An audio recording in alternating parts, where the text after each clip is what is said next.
I never thought my perfect life would shatter in just one night, one dinner, one moment that changed everything. My wife, the woman I trusted with my soul, betrayed me right in front of my eyes. And the worst part, she thought I wouldn't notice, but I did. And what happened next? Well, let's just say no one saw it coming. I've noticed only 98% of you who watch haven't subscribed. Come on, guys, show some love and support. Thanks a bunch to those who have already subscribed. Setting the stage for years, I believed I had the perfect marriage. Sarah and I had been together for 8 years. 8 years of love, laughter, and what I thought was loyalty. She was my rock, my best friend, my everything. We had built a beautiful life together. I worked in finance, she was in marketing, and despite our busy schedules, we always made time for each other. Or so I thought. But looking back now, I see all the red flags I ignored. The late nights at the office, the sudden change in her dressing style, the way she clutched her phone like it held all her secrets. I ignored it all because I trusted her, because I loved her. And then came the company dinner, the night that exposed it all, the night my world fell apart, a night of deception. It was a formal event hosted at an upscale restaurant downtown, a grand affair. Suits, gowns, fine dining, expensive wine. Sarah had been excited about it for weeks. She had spent hours picking out the perfect dress, making sure every detail was flawless. At the time, I thought it was because she wanted to impress my colleagues. I never imagined it was because he would be there. As we entered the venue, she clung to my arm, flashing that dazzling smile at everyone we passed. But the moment we stepped inside, her eyes darted across the room, searching, and then I saw it. The briefest flicker of recognition, a tiny smirk tugging at the corner of her lips. I followed her gaze, and that's when I saw him. Tall, confident, perfectly groomed. Michael. One of the senior executives at my firm. I had met him a handful of times, always professional, always polite. But now I could see it. The glances, the smirks, the way he subtly adjusted his cufflinks when he saw her. And then, as if the universe wanted to hammer the truth into my skull, Sarah excused herself to use the restroom, but instead, she walked straight to him. I stood frozen, my stomach twisting into knots. Maybe it was innocent. Maybe I was overthinking. But deep down, I knew.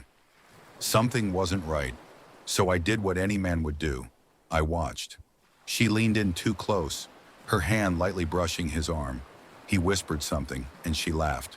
Her real laugh, the one she used when she was genuinely happy. A laugh I hadn't heard in months. I clenched my fists. My heartbeat thundered in my ears. But I needed proof. I took out my phone, pretending to text while discreetly recording them. And that's when I saw it.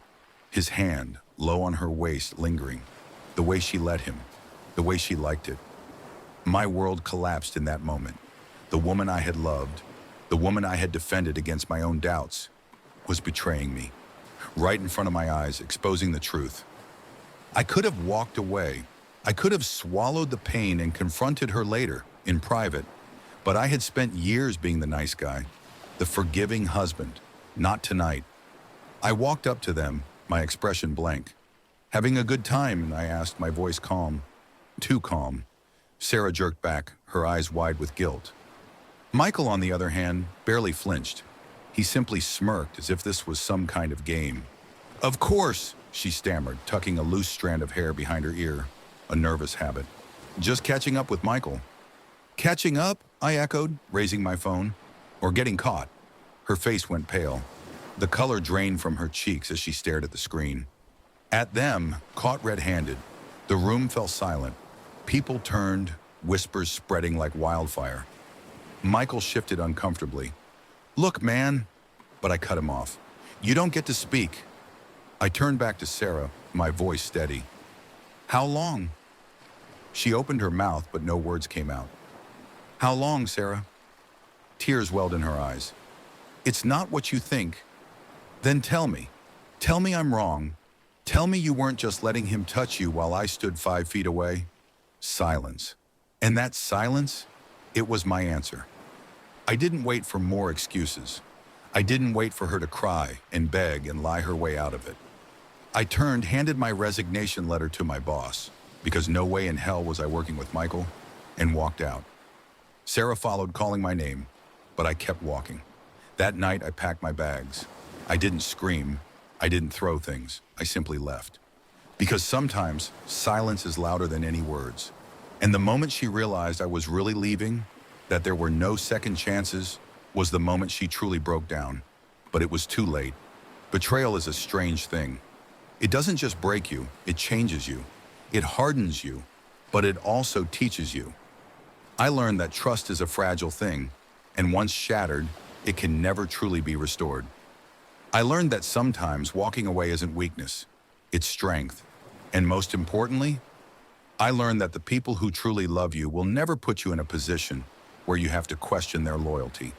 If you've ever been betrayed, if you've ever felt the sting of disloyalty, just know this. You deserve better. You deserve honesty. You deserve respect.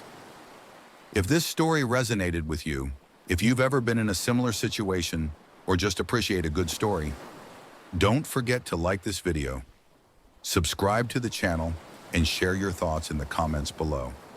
Have you ever experienced betrayal? How did you handle it? Let's talk about it. Until next time, stay strong, stay wise, and remember, the truth always comes out.